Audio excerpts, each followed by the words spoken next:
Fala, galera! Mais um episódio aqui, estamos indo para o 7º episódio do nosso Podcapres e dessa vez a gente trouxe aqui a Grados, mas novamente, Vaguinho, só que agora é a Grados parte 2, né? Agora a gente está trazendo novos assuntos pertinentes, alguns assuntos também que foram pedidos, foram solicitados. A gente vai falar de forma mais abrangente aí sobre mercado financeiro, a gente vai falar sobre seguros, a gente vai falar, né, o que tudo isso que está acontecendo no mundo pode impactar na finança brasileira. Tudo isso que está acontecendo no Brasil também pode impactar na finança do indivíduo, do brasileiro. Então, esses assuntos estão na mesa hoje. Hoje eu estou aqui com o Alex, estou aqui com o Marcos, nossos amigos aqui da Grados Investimentos, Grados Finance, Grados Finance. A gente vai brincar um pouquinho sobre isso, vocês vão entender melhor porquê desse assunto, mas fiquem ligados na gente, porque o assunto tá interessantíssimo, principalmente você que é empreendedor, você que é microempreendedor, você que é empresário, você que é dona de casa, você que é pai de família. Então fique ligado nesse episódio, porque isso aí com certeza tem assunto que pode ir direto no teu coração, isso pode mudar aí a tua ideia, isso pode mudar a tua forma de ver a vida e, mais interessante ainda, pode impactar o teu futuro de forma muito positiva. Tô aqui com esses feras, os caras são bravos demais, Marcos, Alex. Vamos saber um pouquinho, antes da gente entrar ali no assunto principal, saber um pouquinho quem são vocês, né, cara? Isso é interessante demais pra gente, saber quem é o Marcos fora da empresa, saber quem é o Alex fora da empresa. Então, fala um pouquinho pra gente aí, Marcão. Quem é você? Valeu demais aí pelo espaço, pela oportunidade de vir aqui falar um pouquinho do nosso trabalho, da gente também, né? Eu vim lá de São Paulo, sou do interior paulista, né? Cresci numa família humilde lá na minha cidade. Comecei primeiro na minha carreira na contabilidade. Fui aprendiz numa empresa da minha cidade, lá a maior empresa da cidade. Aí virei auxiliar, assistente, até me tornar analista. Só que eu percebi que ali não seria assim a forma mais objetiva de eu chegar onde eu queria e descobri o mercado financeiro. Já na faculdade não era tão acessível assim, mas depois com a internet a gente foi tudo desenvolvendo muito através da tecnologia e eu sempre gostei muito desse assunto e comecei a investir por conta própria, fui me apaixonando, fui me desenvolvendo e resolvi me profissionalizar. Aí iniciei na XP, né? Passei um bom tempo lá. Conheci o pessoal da Grados, vi que era um modelo assim que fazia muito mais sentido para mim, pelo que eu enxergava de um compromisso com o cliente de fato. E depois que eu entrei nesse escritório assim, tem sido só evolução mesmo. E agora a gente está aqui para poder também contribuir com o público de vocês, com nossos clientes também. E basicamente é isso. Acho que a minha história é um pouco disso. Legal, legal. Agora, paulista... Uma curiosidade, cara. Corintiano? Corintiano. Ah, meu velho, tá vendo aqui, irmão? Cara, isso é sensacional. Sou carioca, mas apesar de carioca, sou corintiano, cara. Caraca, sou corintiano. pô. O Bernardão sabe disso. Já ganhei muito do Fluminense. Ele sabe, cara, ele sabe. Corintiano real, assim. Muita gente me pergunta, mas tu é carioca, cara, como é que tu pode ser corintiano e tal? Mas eu sou, de verdade. Corintiano. Bom demais. Não consegui ganhar meu filho é flamenguista, não tem jeito, de 2019 pra cá arrastou todo mundo, minha esposa é botafoguense, cara, mas o Corinthians é um negócio que arrasta. É que ele não viveu a fase do Ronaldo ali, não tinha como, o Brasil inteiro era corintiano. E eu costumo dizer o seguinte, que o Corinthians é o último brasileiro campeão mundial, irmão, depois dele não teve mais. Vocês viram, né? O Chelsea não teve tanta sorte assim na nossa vez. Mas, cara, sensacional. Mais um ponto de conexão aí, bom demais, cara, bom demais. Alex, corintiano também? Não, eu sou flamenguista. Acho que seu filho está muito bem posicionado, vai ser muito feliz. Legal, irmão, legal. Seja bem-vindo. Obrigado, meu querido. Eu vi o primeiro episódio, estava ansioso para ver se pudesse. Eu sou o Alex, eu sou casado com a Clariana, eu sou pai do Heitor, de 4 anos de idade, um garotinho que me dá muita alegria. Eu sou economista de formação, empresário, eu sou um cara que compro risco, já quebrei, já voltei, já ganhei uma bagagem aí no mercado. Legal, legal. O que é comprar risco? Explica um pouquinho para mim assim e pra gente, né, que tá vendo, o que significa isso? Explico. Todas as nossas decisões, elas implicam em algum risco. O risco de você ir ao cinema ao invés do teatro é o risco de talvez uma fosse melhor que a outra. Você pratica nas suas decisões o tempo todo. Nas suas decisões de investimento, você compra o risco condizente com aquilo que você que faz sentido para você.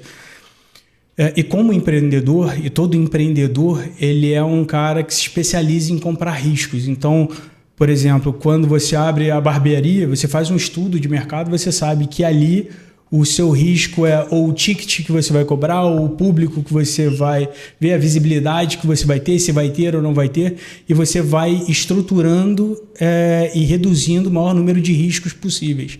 E eu sou esse cara especializado em olhar para onde eu quero ir, analisar todos os riscos à minha volta para tomar decisão.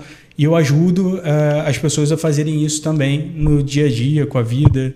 Ah, que legal, cara, que legal. Bom, é um facilitador da nossa vida, na verdade, né? Principalmente do empreendedor, do microempreendedor. A gente às vezes compra riscos, Alex e Marcos, que a gente nem quer comprar, né? Mas precisa. Exato. A gente tem risco todo dia, né? Principalmente o empreendedor. Bom, mas como eu falei no início, né? A gente hoje vive uma realidade no mercado financeiro que é um risco, sempre vai ser risco, sempre vai ser arriscado.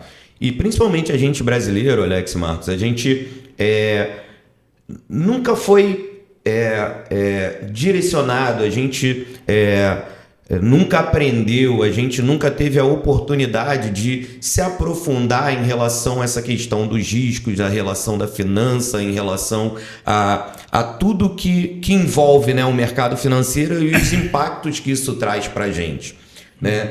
E hoje, o que eu percebo como empreendedor é que a gente vive com muito medo. Medo,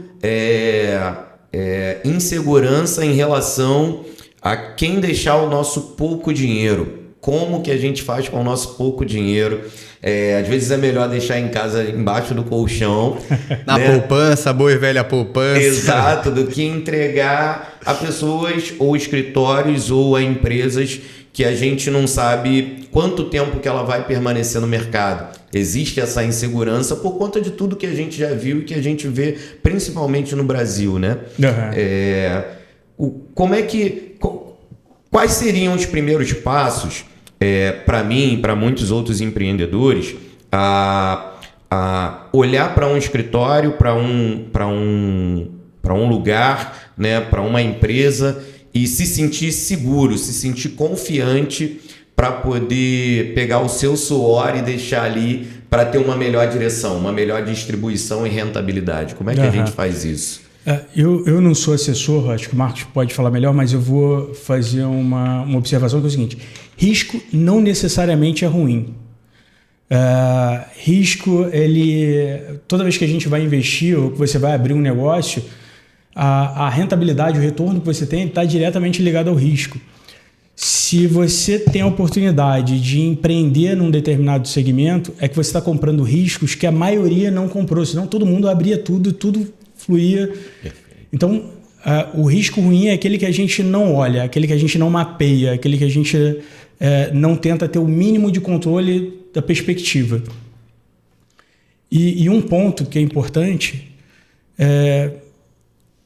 na Grados, por exemplo, você não deixa o dinheiro na mão de ninguém. Eu recomendo isso como consumidor de um assessor. Eu tenho um assessor que cuida das minhas finanças. Como eu disse, eu não sou assessor, apesar de ser economista, de ser um sócio fundador da Grados, o assessor é aquele cara que eu busco me relacionar, me conectar, para que ele me dê as melhores dicas e me posicione melhor. O meu dinheiro, eu que vou fazer a gestão dentro daquilo que ele me disser. Então ele fala: Alex, olha, o caminho que a gente vai correr, porque estrategicamente, para o seu perfil, para aquilo que você quer alcançar, é esse aqui. E aí esse cara eu vou me guiar. Então se aparece um assessor ou qualquer pessoa falando: olha, me dá o seu dinheiro e deixa eu cuidar, já não é por aí. Perfeito. Já está um pouco errado. Perfeito. Exatamente. Assim, até para comer uma pizza, eu gosto de ver a avaliação do pessoal que consome ali daquele restaurante. Então, Eu acho que já parte por aí. Sempre bom dar um Google, ver ali o Reclame Aqui também, para ver como é que tá o histórico. Tudo bem que tem muito escritório novo surgindo ali, que às vezes não tem esse histórico. Mas a bandeira por trás geralmente tem. Então, no caso de um Safra da vida, é um escritório, é um banco centenário. Então, assim, a chance dele sumir de um dia para o outro é muito baixa, muito menor do que uma corretora, um banco mais recente, que às vezes você não tem, assim, nenhuma pessoa muito clara por trás dele. Então, é bom a gente sempre fazer uma boa pesquisa em quem está ali, qual que é a história, quais são os desafios que eles enfrentaram, porque, assim, ninguém é perfeito, todo mundo já passou por alguns problemas, e é bom dar uma olhada quais foram esses, e aí você consegue mencionar ali um pouco os valores desse tipo de negócio. E aí depois também, já aliado à internet desse mesmo caminho, é sempre fazer uma boa pesquisa, não ir totalmente na onda ali do que estão te falando. No nosso caso, como assessor, a gente é até proibido de ficar dando muitas dicas, de falar assim, não, faz isso, faz aquilo. A gente está mais num papel de facilitador do que o cliente está buscando. Então, a gente vai analisar o planejamento dele, vai ver o que cabe, o que não cabe. Sempre bom, antes de assumir um pouco de risco, ter a condição de lidar com ele. Então, ter um planejamento que não vai comprometer a sua família, o que pode acontecer ali de um imprevisto que vai acontecer, a gente só não sabe quando, né? Então, tem que ter a reserva a reserva financeira muito bem estruturada, partir para um ativo mais seguro ali a princípio, antes de buscar um risco tão abrangente que pode te comprometer sua família, sua saúde. E a gente está ali para poder facilitar e alertar esses riscos. O cara que chega ali com o primeiro dinheiro dele querendo colocar tudo em cripto, por exemplo, e eu sou dessa área, gosto muito, a gente fala que não dá para colocar um dinheiro que ele pode precisar amanhã, porque vai ter uma variação e se de repente entra numa baixa, você realiza prejuízo para poder realizar o que você precisa no seu dia a dia. Então, o nosso papel é realmente ser esse braço que vai dar essa orientação, ajudar no planejamento, ajudar a entender todos esses riscos, mapear tudo que pode acontecer, as possibilidades, e também trazer novidades, que às vezes do cara que tem uma vida corrida ali com a empresa dele, tem um monte de compromisso, não tem tempo de ficar pesquisando, e a gente apresenta. Só que vai depender também muito do perfil, né? Não é para todo mundo, não vou oferecer carne para vegano, né? Então, assim, nosso trabalho vai muito nessa direção de conduzir a pessoa dentro do caminho dela no mercado. E aí, sempre visando o objetivo. Então, a gente vai ajudar a pessoa a conseguir chegar onde ela quer. Perfeito. É mais ou menos isso. Perfeito, perfeito. Tu puxou um assunto aí que é curiosidade mundial, né? A questão da cripto. Sim, tá super em alta, né? Já faz um tempinho aí, pessoal. Não é interessante isso, porque isso às vezes a gente está ali, né, mexendo no banco ali, seja ele digital ou não, mas sempre surge alguma coisa. E como eu falei no início, né, em relação ao mercado financeiro, em relação a investimentos, seguros e tal, a gente brasileiro acaba sendo muito leigo, né? Porque a gente não tem isso de berço. A gente tem quando a gente vai correr atrás para tentar buscar, mesmo assim a cartilha é gigante e a gente acaba não prosseguindo, porque são assuntos que não são do nosso dia a dia, fica mais difícil para a gente se inteirar e aí a gente acaba ficando no meio do caminho. Mas tem como você trazer para a gente um pouquinho mais dessa realidade da criptomoeda, como é que funciona? Uma pessoa comum pode fazer direto, o ideal é ter um assessor para orientar, principalmente ali no início. Como é que você pode trazer isso para a gente, assim? Assim, hoje com a internet facilita muito conseguir acessar esse tipo de produto, esse tipo de ativo. Mas tem muita coisa que é um derivado da própria cripto. Então, por exemplo, no Nubank da vida, assim, não é até legal ficar mencionando, mas tem aquele recibinho que replica e não é diretamente a cripto. Basicamente, o Bitcoin, que foi a criptomãe, vamos chamar assim, né? Ele veio com muita ideologia, podemos dizer, porque assim, hoje o maior problema da moeda tradicional, a moeda fiduciária, é a inflação. Basicamente, quando o governo não acha nenhuma solução, a solução é a expansão da base monetária, imprimir mais dinheiro. E vai morrer na gente aqui a inflação que todo mundo percebe dia após dia ali, cada vez mais caro as coisas. E desde 1800 e bolinha ali, a escola austríaca de economia já percebia que precisava ter uma moeda fora do Estado, que não tivesse ali um certo controle, uma certa influência, para não dizer manipulação, né?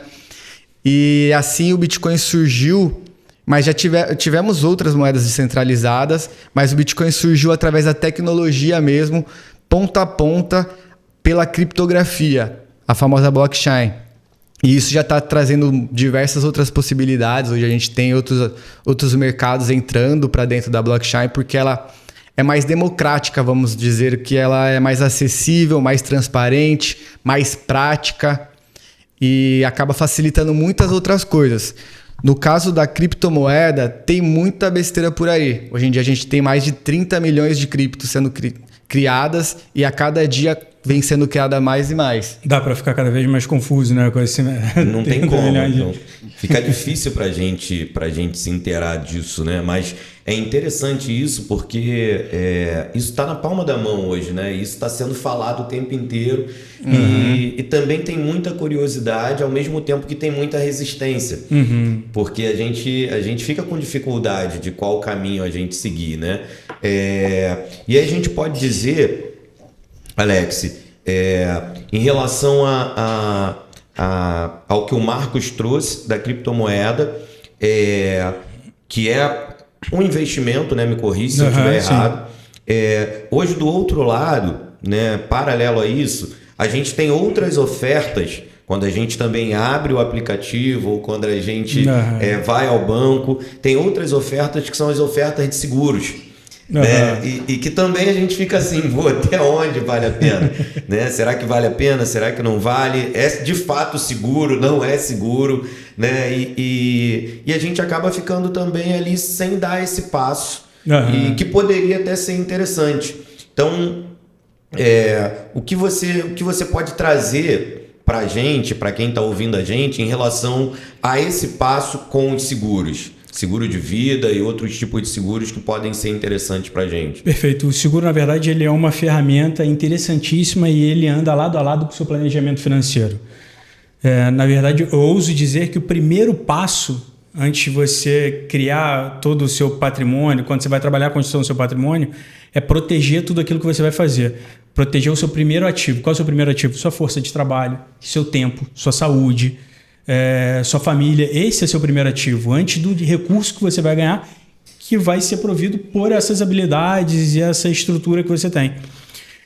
Então, e a gente tem uma resistência de fato, como você mencionou no Brasil, porque primeiro que o seguro de vida é algo que ele não é muito citado, ele não é muito fomentado. A gente mais agora, mas passado era muito menos.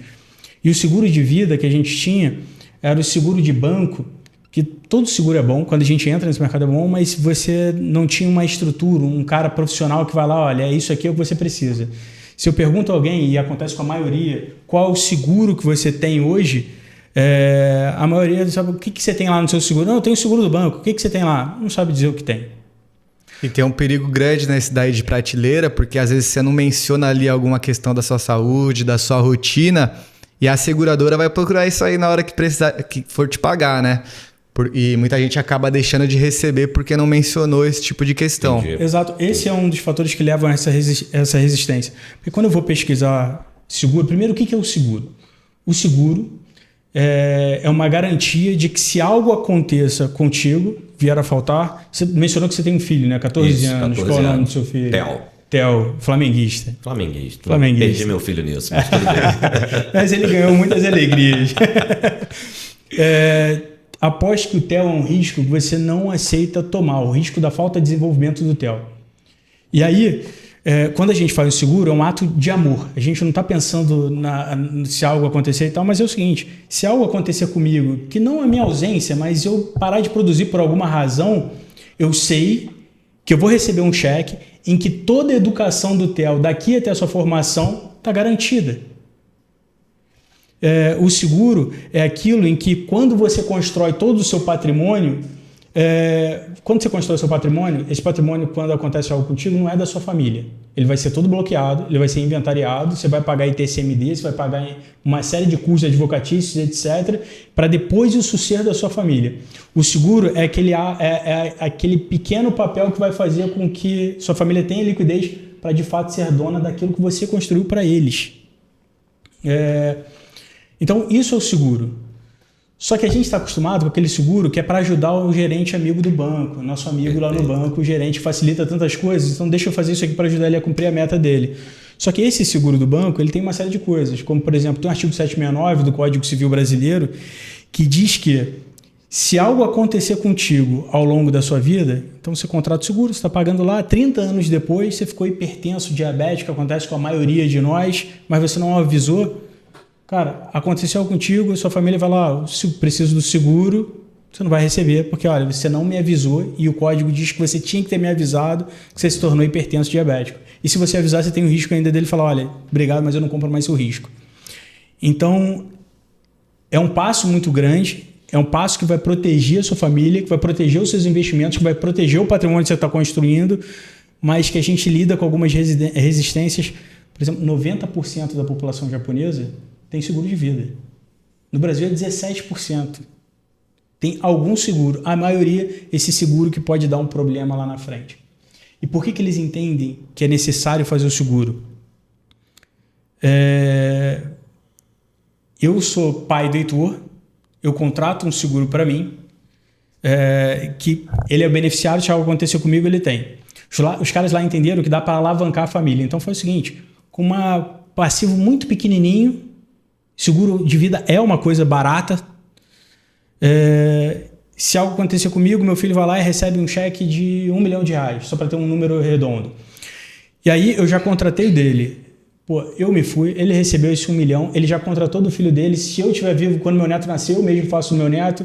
E assim, se a gente tiver uma boa educação financeira na família, eu vou alavancando geração após geração o patrimônio da família, a segurança, o índice de desenvolvimento da família. Então lá eles já fomentam isso por causa disso.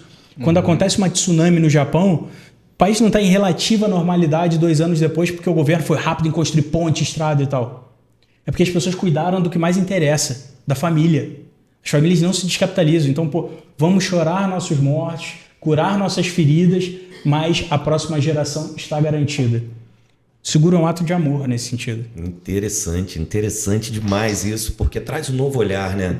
Assim, traz para mim como pai, para mim como empreendedor, isso traz um horizonte, cara, que até então a gente não tem acesso, né? E tem uma outra questão, e aí eu quero trazer isso para a mesa, Alex e Marcos, que é assim, muita gente não faz porque não tem esse conhecimento, óbvio, né? Não tem essa visão. Quando você traz esse exemplo do tsunami, principalmente, pode falar. Wagner, ninguém acorda de manhã falando, peraí, eu não pensei ainda, se eu morrer, o que acontece? Se eu tiver uma doença grave. Então, isso é natural. Na área de seguros, isso é muito natural. Ninguém acorda de manhã. Como é que funciona? Cara, eu consegui conversar, eu estou aqui no Podcapres, eu consegui falar com o Wagner, ele entendeu isso, o público entendeu esse negócio, aí eles começam a se preocupar e levar isso para a comunidade. Tem um estudo que mostra que quando tem uma pessoa doente na família, essa doença na família drena a capacidade de atenção. Se eu ficar doente, tiver uma doença grave, isso drena a capacidade produtiva de atenção da minha esposa naquilo que ela exerce. Descapitaliza a família. Eu posso ter que parar de trabalhar, descapitaliza a família. O impacto disso baixa no desenvolvimento do meu filho. Ele pode ser a geração que vai se desenvolver menos que a minha, e tem um estudo que mostra que isso pode perdurar por mais 2 gerações para frente. Quando as pessoas entendem e como comunidade tentam se proteger, e aí eu já tenho vários casos. Já paguei um seguro a uma família e agora a família inteira, a família, pai, mãe, os tios, primos, todo mundo tem. E eu fico muito feliz porque eu sei que dali para frente essa família é muito segura. Eles vão chorar seus mortos, curar seus feridos, mas a geração após geração, cara, eles são confortáveis, felizes. Mas a gente só chega quando tem iniciativas assim, de olha, exatamente. Fala com essa pessoa aqui. Ou o próprio exemplo, né? Você está falando sobre seguro, eu lembro que a minha família hoje ela tem um seguro que pra gente jamais teria, que é o seguro funeral. né? A gente jamais teria. Isso pra gente sempre foi uma resistência. Vou pagar, morri e acabou. Né? Na nossa cabeça era assim. Até que a gente passou por uma situação na família em que esse familiar, quando adoeceu, né, começou a pagar. E aí, quando ele faleceu, a gente foi surpreendido por um serviço que a gente antes fazia, que era aquele serviço de pegar a certidão de óbito, de ter que ir ao cartório. Apesar de toda a dor, você ainda tem que fazer todo esse procedimento. Tem que lidar com essa burocracia. Fora o que você gastava financeiramente, né? Já tinha a dor, já tinha o deslocamento, enfrentar a fila, e você ainda tinha um gasto que você não estava preparado, porque hoje tudo isso é muito caro. E aí, quando a gente viveu essa experiência do seguro, em que a gente comunicou em 2 horas, menos de 2 horas, tinha uma pessoa lá para pegar o documento, e meia hora depois desse que pegou o documento já tinha um outro para fazer todo o procedimento e mandou a gente para casa. Quando a gente chegou em casa, 40, 50 minutos depois, chegou uma mensagem. Com essa mensagem, com todas as informações, onde ia ser, o horário que ia ser, a hora que ia estar disponível. E a gente ficou assim, cara, isso é surpreendente, isso é tremendo. E a partir daquele momento, todo mundo na família começou a fazer. É necessário, né? É necessário, porque a gente percebeu que, assim, cara, vale a pena a gente se sacrificar nessa fração, né, financeira, porque num momento desse, cara, a gente nunca tinha vivido algo tão leve. Né, apesar da dor, mas foi muito leve. E a partir daquele momento todo mundo começou a fazer isso. Foi em 2019, a gente está em 2025. Então hoje a gente passou por outras situações em que a gente já estava segurado e que a gente, quando aconteceu, a gente já teve aquela leveza de que assim, tudo vai ser resolvido de uma forma muito tranquila. Que bom que a gente fez isso a partir daquele momento. Só que eu acho que é isso, você tem um experimento familiar ou experimento próximo, só que do outro lado você tem a questão da fração financeira.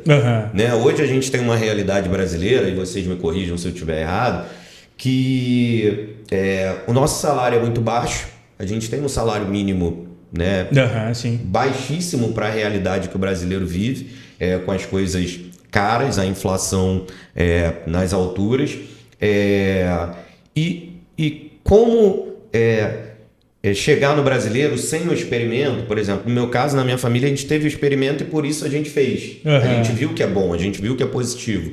E aí você está trazendo essa questão que é uma mudança de hábito total. Sim. É você enxergar, e você, quando traz esse exemplo do tsunami, você realmente, a gente olha para o tsunami com outro olhar. Você falou, cara, o tsunami 2 anos aí depois, cara, é verdade, não é qualquer país que ia conseguir se reconstruir em 2, 3 anos. E por que se reconstruiu? Porque já tem uma educação financeira não preparada para isso, mas se acontecer, eles já têm uma reserva que faz com que eles consigam transpor aquilo com muita facilidade.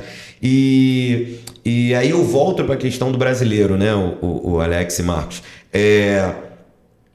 Como que a gente, a partir do Podcapres, claro, mas como que o brasileiro, não posso nem dizer se convencer disso, mas quais os seguros, por exemplo, hoje, no meu caso, para empreendedor, em que eu, sendo um microempreendedor, ou seja, o meu faturamento líquido não é tão alto, né?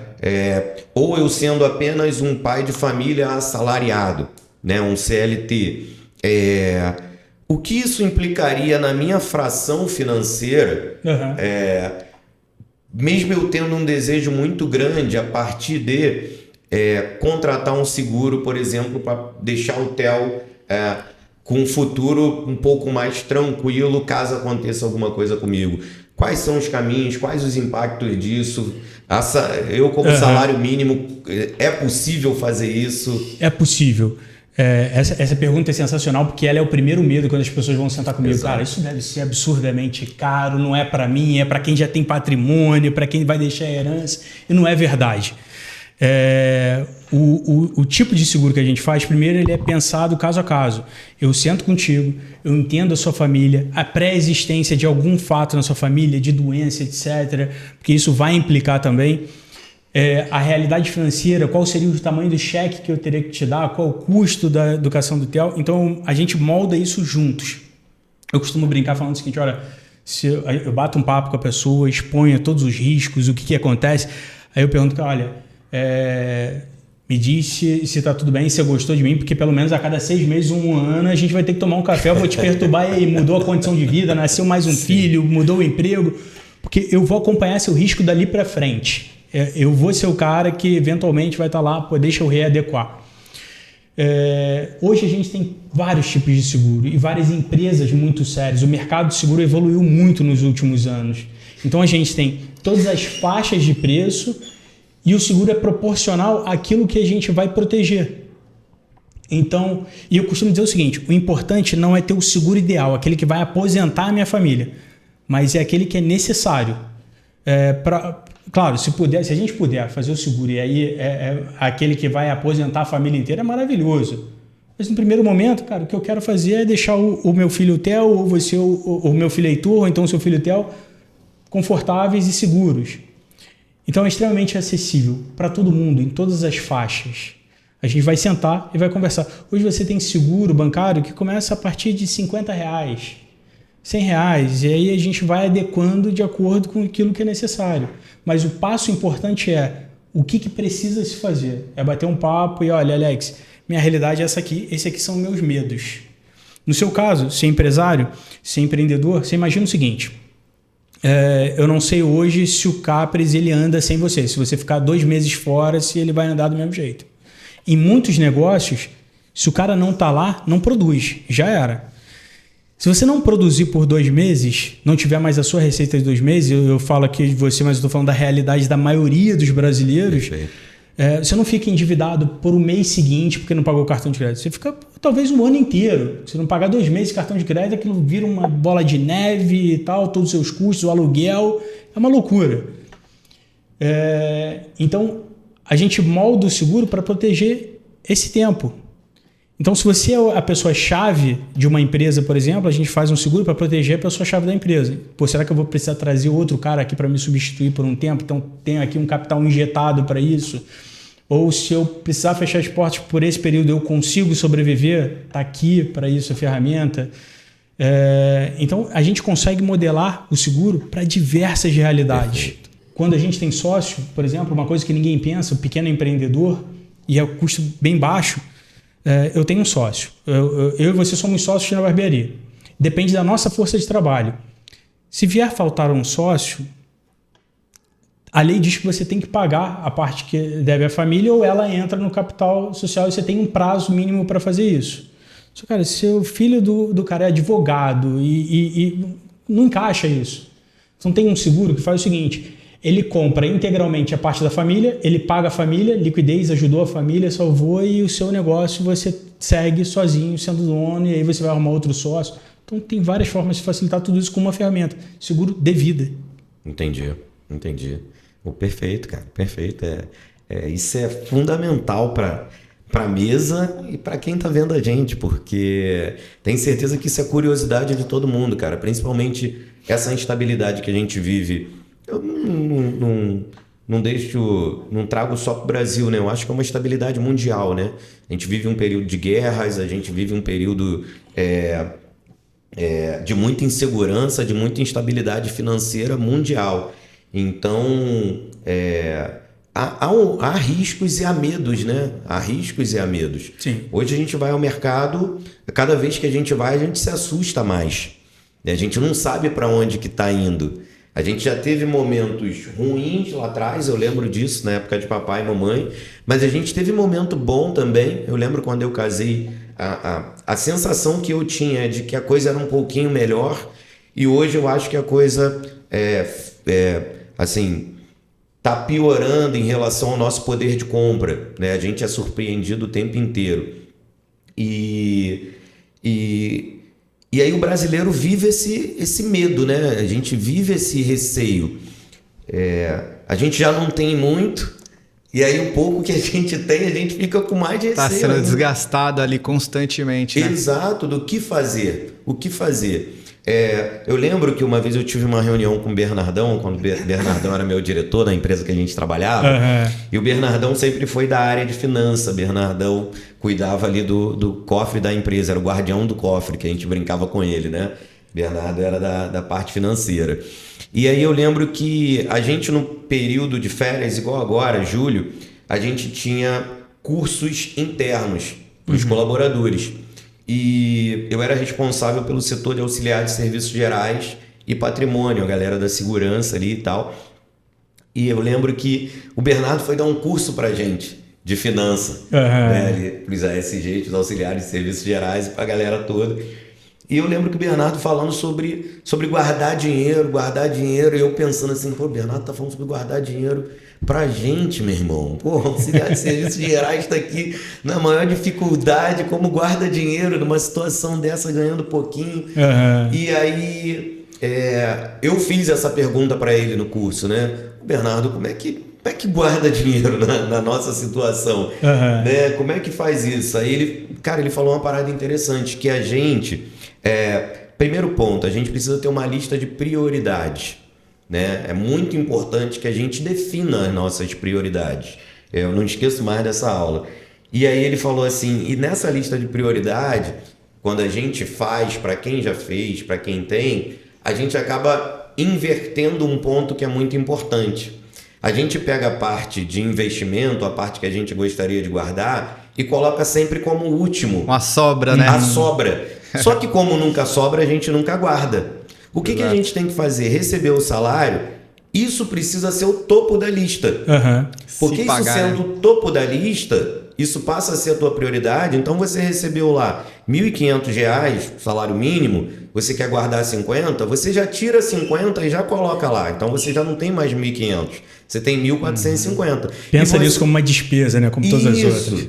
E aí você vai desenvolver a tua vida em cima de 1.450. Você não vai mais desenvolver em cima de 1.500. Então o que a gente precisa fazer, na verdade, é mudar. O que está lá por último, que é o que é guardar, a poupança, precisa ir para o topo da lista. Porque aí já é a primeira despesa. E isso realmente é interessante para o brasileiro. É que a gente não pensa assim. E quando a gente pensa em guardar, a gente só pensa... quer começar grandão, né?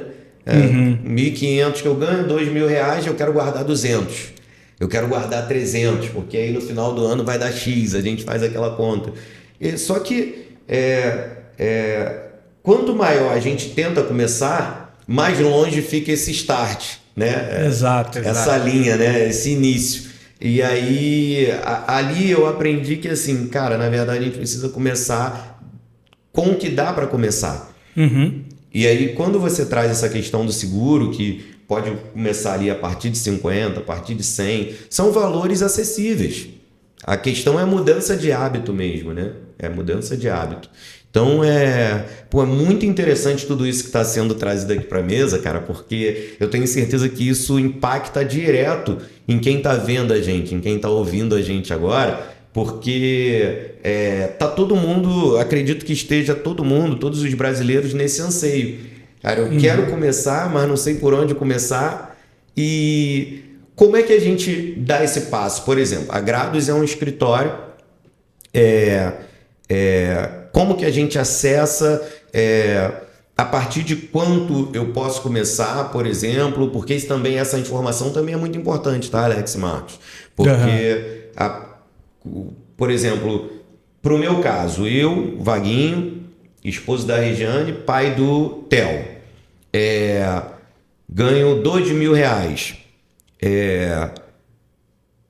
Como que eu posso dar o start na minha realidade? Assim, quanto de 2.000 eu poderia começar?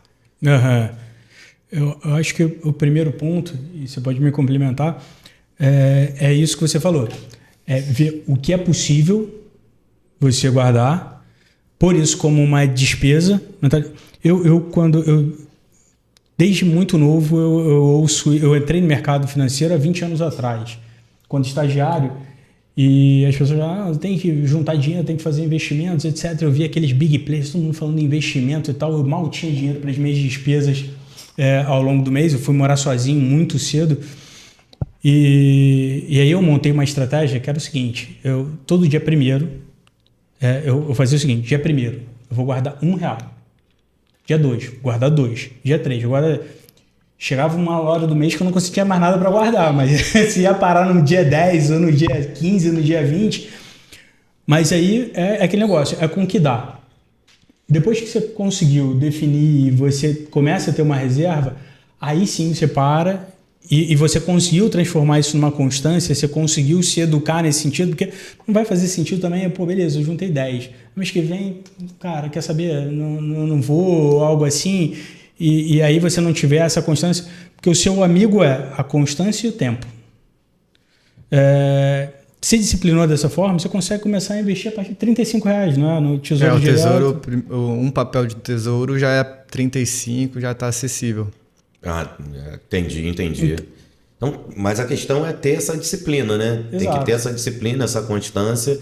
E, interessante, fala mais um pouco sobre... E depois que você cria esse hábito, começa a ter essa constância aí em guardar o dinheiro e ele cria um volume, às vezes não precisa ser grande volume, mas você vê que tem ali uma condição de comprar um negócio à vista, aquilo que você tinha que esperar o cartão virar para poder comprar. Você já pode comprar à vista com desconto, já vai tornando um prazer você ter ali aquela... E às vezes você até pode, mas não quer. Você fala assim, não vou gastar o que eu já me esforcei para poder juntar. E vai se tornando um prazer, cada vez você vai querer guardar mais, e aí já separa um dinheiro que entra maior, por exemplo, um 13º, uma participação de lucros, você já separa já para montar um valor mais considerável, e cada vez mais aquilo vai se tornando habitual e constante, até o momento que você consegue já fazer aquele dinheiro trabalhar por você. E aí começa a ficar mais interessante ainda, porque você já tem ali a sua reserva, já tem algo que te traz essa segurança para um imprevisto, para alguma situação que você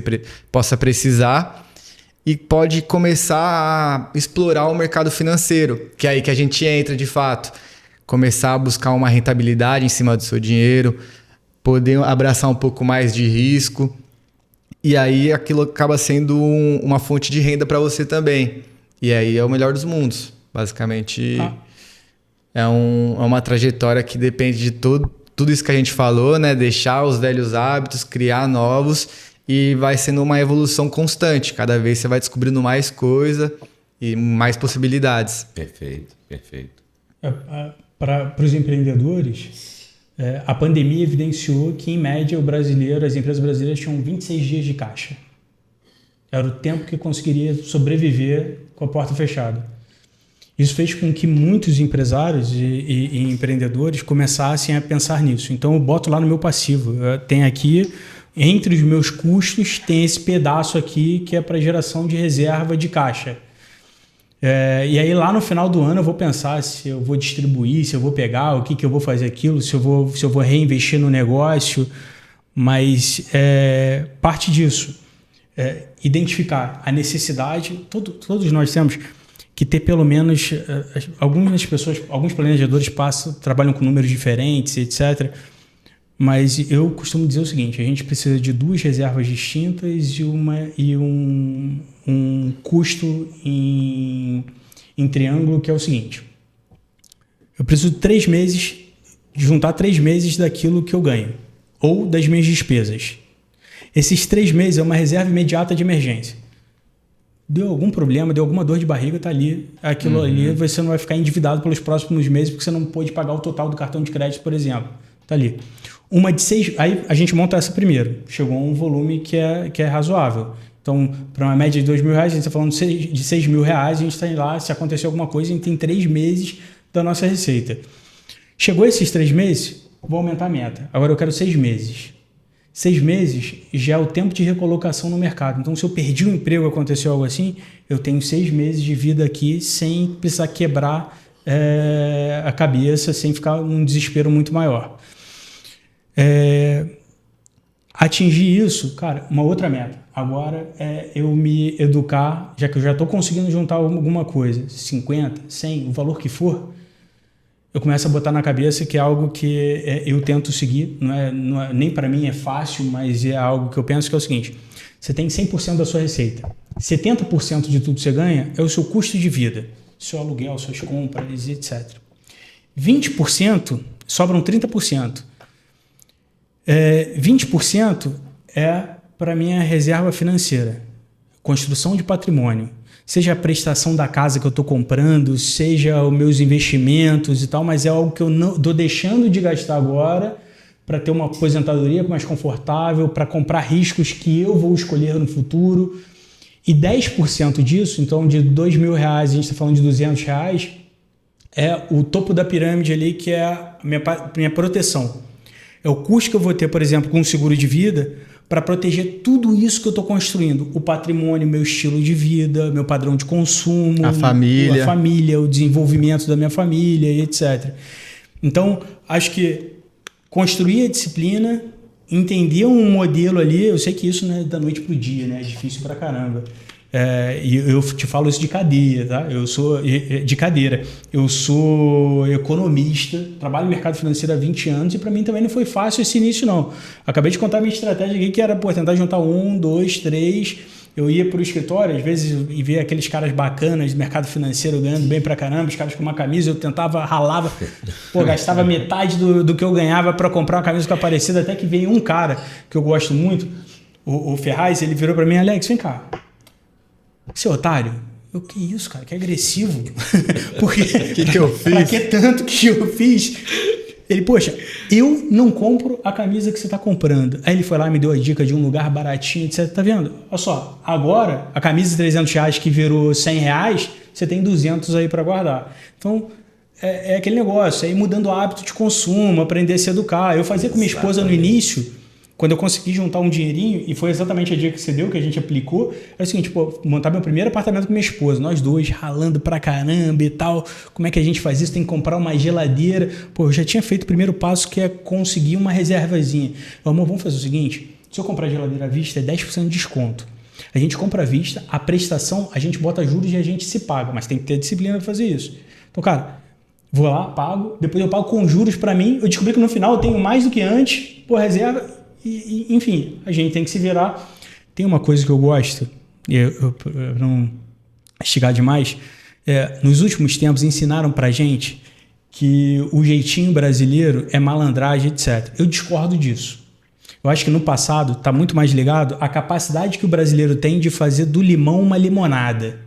O jeitinho brasileiro que eu penso, que eu passo pro meu filho, cara, a capacidade de se reinventar, de ser resiliente, de fazer do limão a limonada.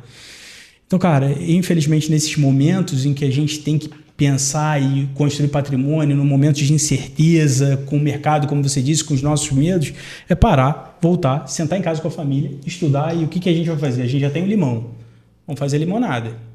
Desafiador, né? Desafiador nesse tempo em que a gente vive de status, muito, né?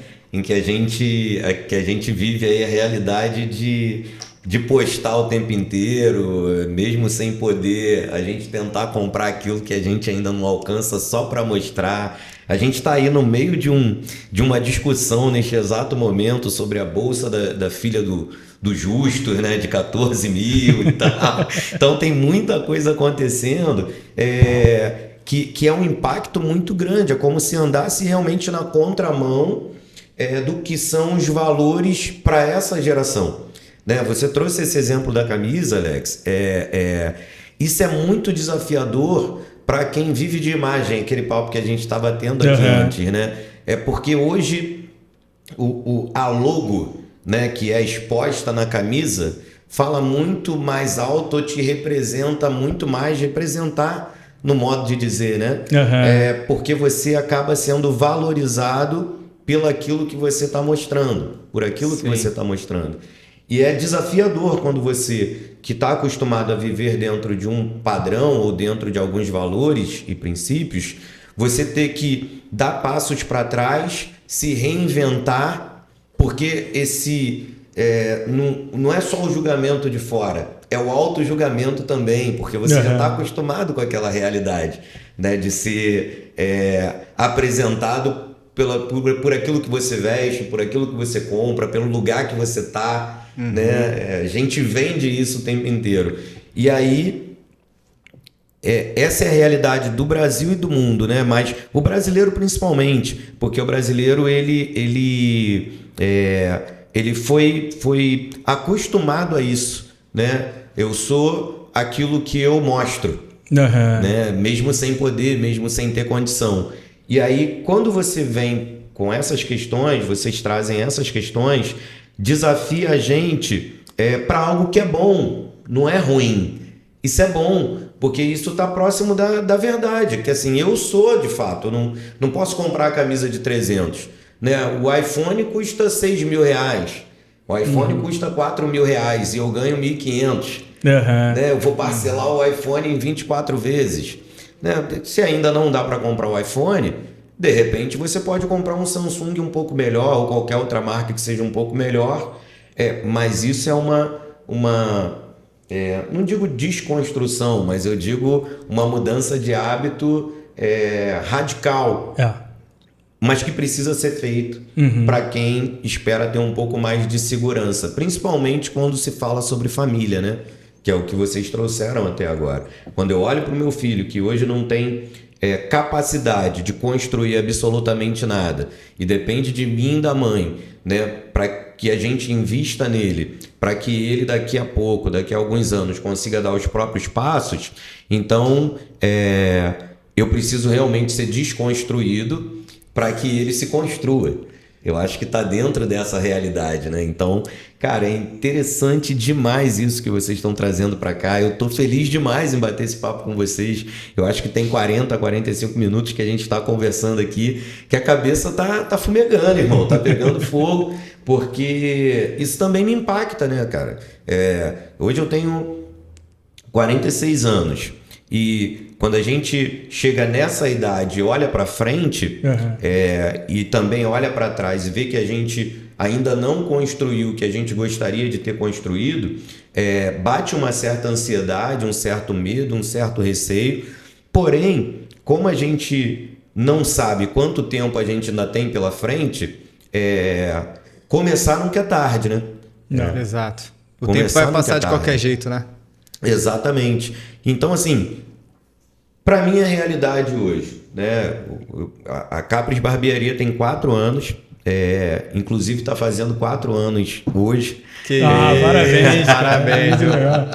Tem 4 anos de muita luta, muita resiliência, muita construção, muita estratégia. E eu comecei aos 42 a empreender. E eu tenho muitos amigos da mesma realidade que eu, né? O que vocês indicariam para mim diante dessa realidade? Não quer dizer que seja a verdade absoluta, mas eu conheço muitos empreendedores que estão na mesma realidade que eu, estão mais tempo que eu no mercado empreendendo, porém nessa faixa etária, entre 40 e 50 anos, que olha para frente, ainda não conseguiu construir o que gostaria, mas que precisa de um norte, precisa, né, dessa direção para poder, a partir daqui, começar a construir alguma coisa que dê um pouco mais de segurança para daqui a 5 anos, 10 anos, 15 anos, seja lá o que for. Qual o caminho que a gente pode seguir?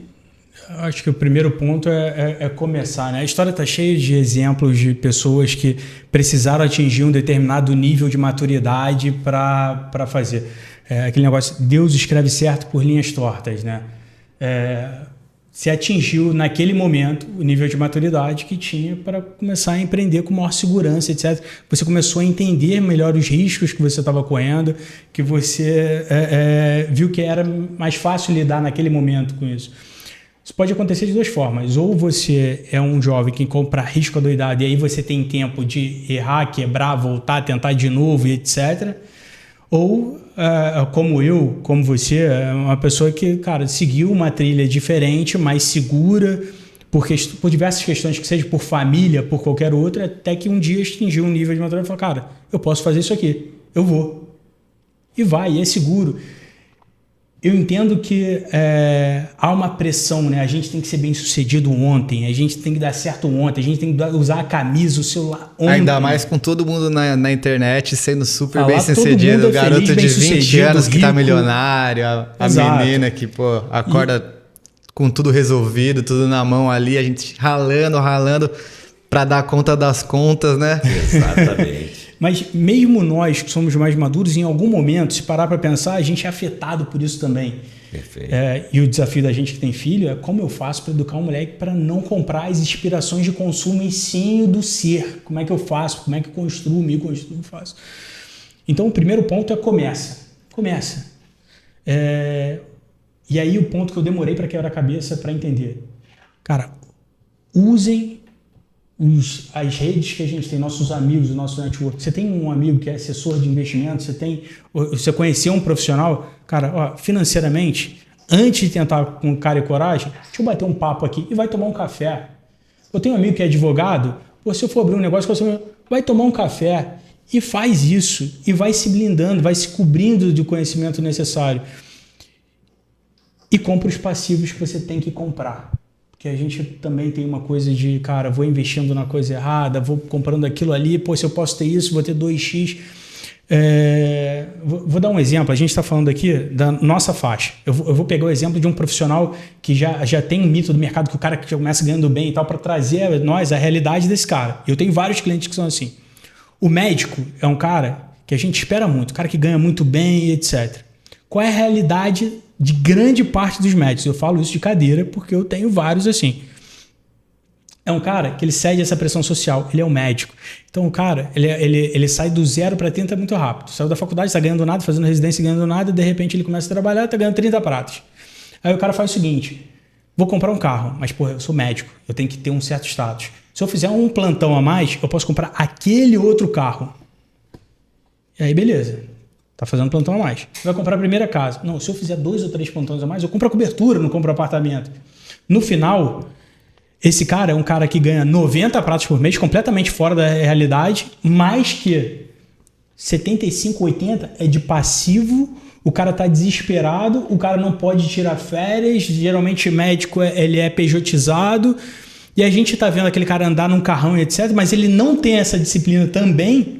E não interessa se ele está ganhando 90 a 100. Ele está mal, ele não consegue tirar férias, ele não consegue viajar, tá com um passivo gigante. Então, cara, então a gente olha mais pra gente, na realidade em que a gente tá, e fala, cara, deixa eu fazer certinho, então, porque lá na frente vai estar mais confortável. Então, cara, esquece o desespero, esquece a ansiedade um pouquinho, vai bater, mas, cara, deixa eu botar o pé no chão aqui, deixa eu seguir o passo certinho, porque, deixa eu conquistar o mundo em vez dele me engolir, né? Mas, cara, é começar. Começar e use as pessoas que você conhece, conversa com os amigos e vai em frente. Não, é interessante isso. Eu me lembrei de uma frase. Quando a Cabos tinha uns 2 anos ali, mais ou menos, eu fui tomar um café com um grande... Meu mentor, né, na verdade, um amigo que a vida me possibilitou. Foi meu patrão, hoje é meu mentor, é o cara que me ajuda, que me orienta. Às vezes eu recorro a ele. Tem muito mais tempo na estrada e a mente brilhante. E aí eu lembro que eu sentei com ele para trocar uma ideia. Tava bem no início ali, acho que tinha um ano e pouquinho a Capris. Eu desesperado, muito desesperado, porque ainda não tinha credibilidade, as pessoas não entravam, sabe? Aquele desespero que tu abria a loja 9 da manhã, 8 da noite, tu fechar, entrar 2 clientes e as contas não fechavam. E eu fui pedir orientação a ele para me ajudar. Eu falei, cara, me ajuda assim, o que eu tenho que fazer estrategicamente, as planilhas financeiras para ver onde, né, eu estou errando ou estou deixando de acertar e tal. E nesse encontro, eu levei um computador que era da recepção da barbearia, que não funcionava. O computador era da minha esposa, já estava ruim, tava ali quebrando galho, mas, cara, para ligar era um sufoco. Aí eu lembro que a gente sentou para tomar café e eu tentei ligar o computador e o computador não ligava de jeito nenhum, cara. Não ligava e eu desesperado. Cara, minha única oportunidade e o computador não vai me ajudar. Enfim, fui para casa, o computador realmente não ligou. Fui para casa muito triste, cara, muito chateado, mas muito chateado mesmo. E o computador não ligou. Eu falei, cara, não acredito nisso. Apesar das coisas estarem difíceis, na hora que eu tenho uma possibilidade, parece que piora. E aí eu fui para casa, aí eu falei, vou te passar a minha senha, a senha do sistema, que a gente já tinha um sistema, né? Vou te passar a senha do sistema, o login, aí você entra, dá uma olhada lá, vê o que você pode me ajudar. Ele, não, beleza. Aí passou, sei lá, umas 2 semanas, tô lá trabalhando um sábado, daqui a pouco chega um entregador, uma caixa desse tamanho. Aí, Wagner e tal, Olhei e falei, pô, irmão, sou eu. Aí ele encomenda pra você aqui. Eu falei, que isso, cara? Não comprei nada. Ele, pô, Wagner da Silva Brito, sou eu. Não, entrega pra você. Aí eu olhei e falei, cara, não é pra mim não, amigão. Tem alguma coisa errada aí e tal. Ele aqui, né, Rua Estância, número 17, Capres Barbearia. Eu falei, você não é o Wagner? Sua? Aí, falei, cara, quem mandou entregar? Ele, você conhece o Felipe? Aí eu falei assim, eu conheço 2. Tem um que é aqui, o amigo, dono da academia, e um outro e tal. Ele, então, é o Felipe. Falei, cara, esse Felipe não mora aqui. Aí, ele, pô, vou ligar pra ele. Aí ligou pra ele, aí passou o telefone pra mim, aí era o Felipe, né? Pô, cara, é pra você, cara, te mandei de presente.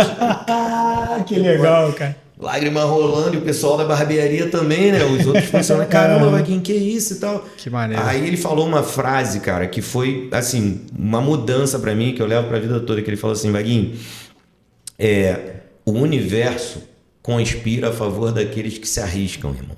Uhum. Então, assim, eu te conheço, eu sei que para abrir essa barbearia não foi nada fácil. Eu imagino o que você está passando, porque eu já passei. Só que você saiu do meio de todo mundo, irmão. Não é todo mundo que tem a ousadia de fazer o que você fez. Então, o universo vai sempre favorecer, né? Você vai ser favorecido. Você tem uma rede de apoio, cara. Então, tu não tá sozinho. Quando você veio tomar café comigo, o computador não funcionou, eu falei, cara, esse cara precisa de uma Ferrari para cuidar das coisas e tal, porque pô, tem uma máquina, sabe pilotar, mas a máquina não funciona tão bem. Então, eu acho que é muito esse caminho, né? A gente realmente não vai ter toda a engrenagem funcionando muito bem para a partir daí a gente começar a investir. Pelo contrário, a gente precisa começar quando não tá, a engrenagem não está funcionando bem mesmo. Quando a coisa não está girando, porque a gente... tudo que a gente quer fazer ou pretende fazer, se esperar de que esteja tudo funcionando, a gente nunca faz. Não vai fazer. Esperar o momento perfeito nunca acontece. Vai e faz, aprende, ganha experiência, quebra a cabeça. Quando o universo conspirar, já está tudo pronto, só vai te acelerar, vai te projetar lá na frente, vai te premiar, né? Exatamente. Então, tudo que vocês trouxeram pra gente, estão trazendo pra gente, assim, eu acho que é interessante, e aí eu olho com o olhar da galera, né, que eu tô no meio ali, que o empreendedor e o microempreendedor, o empresário, ele vive de dificuldade mesmo, né? E às vezes o que mantém a gente é a esperança e a resiliência. A esperança de que um dia a coisa vai funcionar e a resiliência para a gente não parar. Então, e o momento certo para que a gente dê alguns passos, ele nunca vai acontecer. O momento certo é sempre agora. No meio da dificuldade mesmo, a gente precisa tirar dali. Essa semana eu ouvi uma ilustração muito interessante sobre a ostra, né? A ostra, ela produz um diamante. Mas qual é o momento que ela produz o diamante? É o momento exatamente quando entra um grão de areia, que ela mais sofre. Na dor, no sofrimento. Sabe? Não tá tudo certo, tudo bem ali, a maré tá tranquila e ela vai lá e produz. Ao contrário, quando a maré começa a bater e naquele momento entra um grão de areia, é o momento exatamente que ela produz o maior valor. Então, acho que tudo que vocês estão trazendo pra gente é um pouco disso, né? Não espera um momento confortável, não espera o melhor momento, porque talvez ele nunca chegue. Na verdade, esse melhor momento, esse momento confortável, a gente vai fazer a partir do primeiro passo dado no meio da dificuldade. Né? No meio do caos, a gente vai dando passos para sair desse caos. Né? E isso vai gerar dor. Isso vai fazer sangrar em alguns momentos. Né? Ou, assim... o meu olhar de tudo que a gente está conversando é muito por esse caminho, né? Não espera ser um mega empresário, um mega empreendedor, o dinheiro está sobrando para que você faça isso. O diferencial do empreendedor, daquele cara que deu certo, é exatamente solucionar o problema no momento em que não tem ninguém solucionando. Exatamente. É isso, é o que eu estou entregando aqui, ó. Exatamente. Eu acho que é muito por esse caminho. Cara, estamos aqui caminhando para o final, vocês não perceberam, mas já passou 1 hora, tá? Chegaram nervosos e tal. Mas a hora passa, flui de uma forma muito natural e de uma forma muito, muito rica. Cara, o que vocês trouxeram pra gente é assim, de uma riqueza e de uma grandiosidade imensurável, porque isso faz a gente romper com algumas situações que prendem a gente de fato, porque não ter o conhecimento deixa a gente muito travado em relação a novos passos. Mas tem um assunto que eu queria que a gente abordasse aqui, que a gente não deixasse passar, que essa semana eu também... Essa semana não, né? Esse último mês se discutiu muito. Por exemplo, a Copa do Mundo de Clubes, né, falou sobre valores exorbitantes, né, para os clubes que participaram. Infelizmente, o nosso Corinthians não estava lá, mas deixou os outros enriquecerem um pouquinho. Tem que dar oportunidade para os outros também, né? Mas, cara, falou-se sobre milhões. Os clubes ganharam milhões de dólares, né? E aí, ontem mesmo eu estava vendo uma comparação que, assim, se eu não me engano, o Fluminense ele sai da competição, se eu não me engano, com 56 milhões de dólares. E isso corresponde a 330 e poucos milhões de reais. Cara, quando eu vi aquilo, eu falei, cara, é muito discrepante, né? Quando você... São cifras realmente muito grandes. É muito absurdo. Você vê uma desvalorização gigantesca da nossa moeda, né? Exato. Me corrija se eu estiver errado. E aí eu queria que vocês falassem um pouquinho sobre esse cenário, assim, dessa realidade em relação à nossa moeda comparada com as outras moedas do mundo, nesse cenário atual. Eu queria que vocês trouxessem um pouquinho disso, um pouquinho de luz sobre isso, sobre o real, sobre dólar. Podem trazer? Claro, claro. Não, infelizmente essa é a nossa realidade. A gente muitas vezes não tem muito como mudar ela, o que a gente pode fazer é lidar com ela, né? Por isso que é tão importante a gente também buscar, assim, depois desse momento de planejamento, de construir ali aquela segurança, começar também a buscar segurança fora. Quando você já chega num estágio ali que faz sentido buscar uma moeda mais forte, pensando a longo prazo, a gente consegue ajudar nesse momento de saber como fazer isso e o que fazer nesse ambiente, né? Um novo ambiente. E o mais interessante é que chega lá fora a gente encontra muito mais oportunidade do que no Brasil, por exemplo, que tem um mercado um pouco, não posso dizer imaturo, mas muito menor do que o mercado americano, por exemplo. Eles são 60% do mercado global financeiro e aqui a gente não chega nem a 1%, tá ali nessa média. E a gente tem acesso a ativos muito mais sofisticados, muito mais inovadores, disruptivos, né, para falar palavras bonitas aqui, e trazem resultados muito interessantes quando a gente consegue ter essa condição de acessar. E só para citar alguns exemplos, inteligência artificial, que a gente toda hora está falando sobre isso, as próprias criptos, que foi comentado aqui, que se pegar os últimos anos aí, dentro de um ano mesmo se valorizaram mais de 100%. Então imagina, é um ativo que realmente pode fazer uma diferença na sua rentabilidade na carteira. E também outras situações de outros problemas que estão impactando, mas cada problema traz uma oportunidade, né? Então, assim, a gente vê o mercado de defesa, o mercado bélico ali de armamento, aeroespacial, enfim, subindo muito nesses anos aí que está acontecendo essas guerras, e você pode se beneficiar desse tipo de problema conseguindo acessar esse mercado lá fora. Então, hoje em dia já é um negócio que a gente pode estar resolvendo em poucos momentos, só tem que seguir esse planejamento e faz super sentido vendo todo esse movimento que a gente está percebendo. Com quanto né? começa a acessar esse mercado? A mesma faixa ali, a partir de 200, 100 reais você já consegue estar fazendo a primeira remessa para dólar, comprar ali um pouco de dólar, mas tem que ver seu planejamento. Então, assim, depois da sua reserva, depois de ter ali a parte que vai te garantir, buscar um mercado que, querendo ou não, também tem a volatilidade, não é ali 100% de... Não tem garantia num ambiente de renda variável. Então, você tem que poder lidar com esse tipo de movimento de mercado, a volatilidade. E com o planejamento certo, é até interessante para poder comprar até no momento mais oportuno.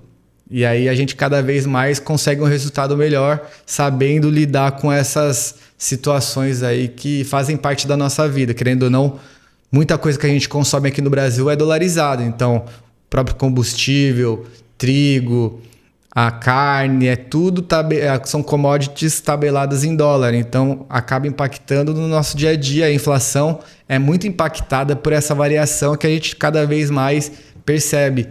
O real se desvaloriza muito. Não que lá fora tá tudo certo, tudo perfeito. Eles também estão com recorde de dívida. Mas é um mercado muito mais estruturado, muito mais resiliente. E historicamente, assim, nas janelas de tempo que a gente pega aí, o dólar costuma se valorizar frente ao real. E as outras moedas também. Então, assim, uma das soluções, uma das alternativas que a gente consegue lidar com isso é colocando uma parte também nessa moeda mais forte, né?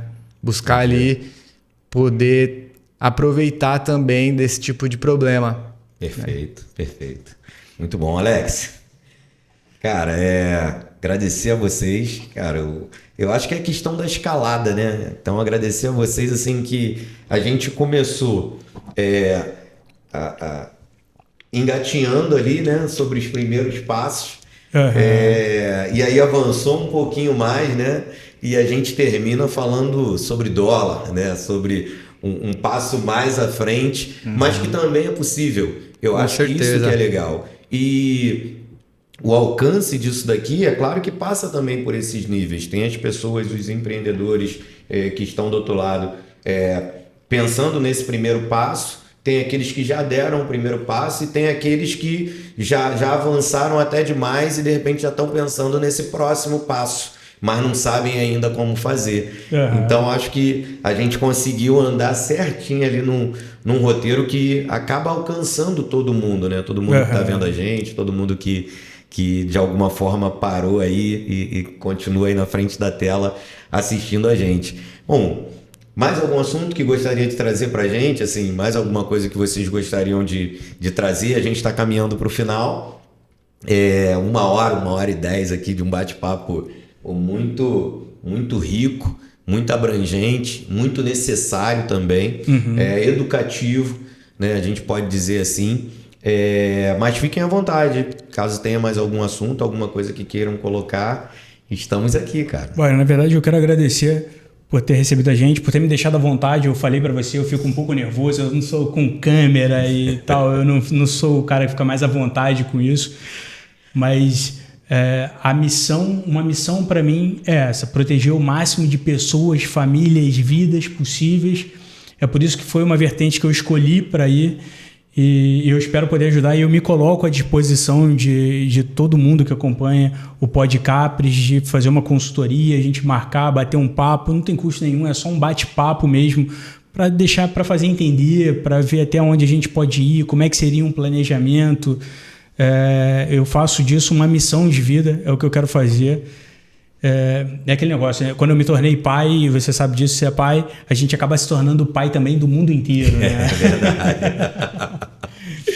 E aí foi um lugar que eu me senti confortável de seguir ali.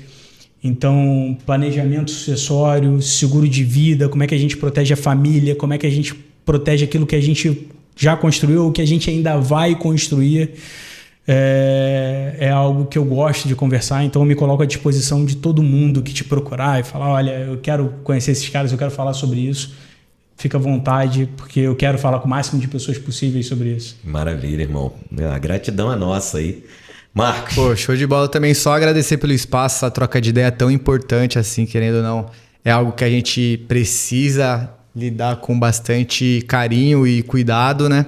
E me colocar também à disposição de quem precisar, quiser conversar sobre planejamento, sobre oportunidades no mercado financeiro. A gente está aqui realmente para poder instruir e alertar tudo o que for necessário aí para a pessoa seguir da forma mais segura possível, que foi o principal destaque aqui da nossa conversa, né? A gratidão é toda nossa, cara. Gratidão, Podcapres fica muito feliz, né, por esse espaço, porque a gente está vendo que a gente de fato está sendo muito útil, né? A gente está abordando vários assuntos aqui e temas bem diferenciados, e o retorno que a gente tem recebido é retorno muito positivo, que assim, pô, aquele dia vocês levaram um rapaz do suplemento, caramba, eu preciso disso, tô querendo voltar, e aí a gente vem agora, fala sobre finanças, veio um rapaz falar sobre Muay Thai, sobre qualidade de vida, sobre questão que a luta não é só luta, né? Não é só a questão da luta ali, tem a qualidade de vida, enfim. O Podcapres tem sido esse espaço e a gente fica muito feliz, fica muito agradecido por vocês terem nos dado essa oportunidade. Agrados investimentos, agrados finanças, finanças, de finanças, isso aí. Ter dado pra gente essa oportunidade da gente trocar, a mesa tá aqui, a gente falou muito e falou muita coisa boa, com certeza atingirá todas as famílias, eu tenho certeza que vocês que estão aí do outro lado, em alguma coisa que vocês foram beliscados, e é muito importante que de fato a gente consiga virar essa chave em relação a finança, em relação a seguro, em relação a investimentos. Não precisa ter muito, não precisa esperar ter muito para dar esse primeiro passo. Foi isso que a gente desenvolveu aqui e as portas também estão abertas, tá? A hora que vocês quiserem retornar, o momento que vocês quiserem voltar, tiver novos produtos, novos serviços, Vaguinho, Podcapres está lá, quando que a gente pode voltar? A gente está com uma novidade aí também para o teu público aí. E, obrigado. Claro, a gente é muito parceiro, né? Network acontece o tempo inteiro, então tem muitos empreendedores que estão nessa mesma ansiedade que eu, da questão da disciplina, da constância, de se desenvolver, de aprender como fazer para que esteja um pouco mais seguro lá na frente. Então tenho certeza que vocês serão contactados aí. Hoje eu estou recebendo um de vocês lá na Capres Barbearia, um assessor, o Vitor, tá indo lá conversar comigo, conversar com a galera. Chamamos também. Ele carinhosamente de Barba. Ah, é o Barba? É o Barba. Que bom, tá indo. Vai te dar trabalho lá, hein? Tá indo no lugar certo, tá indo no lugar certo. O Vitor vai lá conversar com a gente sobre tudo isso que a gente conversou aqui, levar um pouquinho de luz também pros colaboradores lá sobre o assunto. E o bom que lá é uma galera que está começando no mercado de trabalho. Essa galera está tendo uma oportunidade que eu não tive, muitos outros empreendedores não tiveram. E aí já estão recebendo essa luz que eu tenho certeza que vai fazer bastante diferença na caminhada deles. Com certeza. Obrigado, voltem sempre. Espero poder ajudar o mais possível. Aquele abraço, gente. Valeu. Alex, obrigado. Valeu, irmão. Marcos. Conta com a gente aí. Obrigado, meu irmão. Um abraço. Um abraço. Galera, um abraço. Foi Valeu, bom estar com gente. vocês aí. Obrigado pela audiência.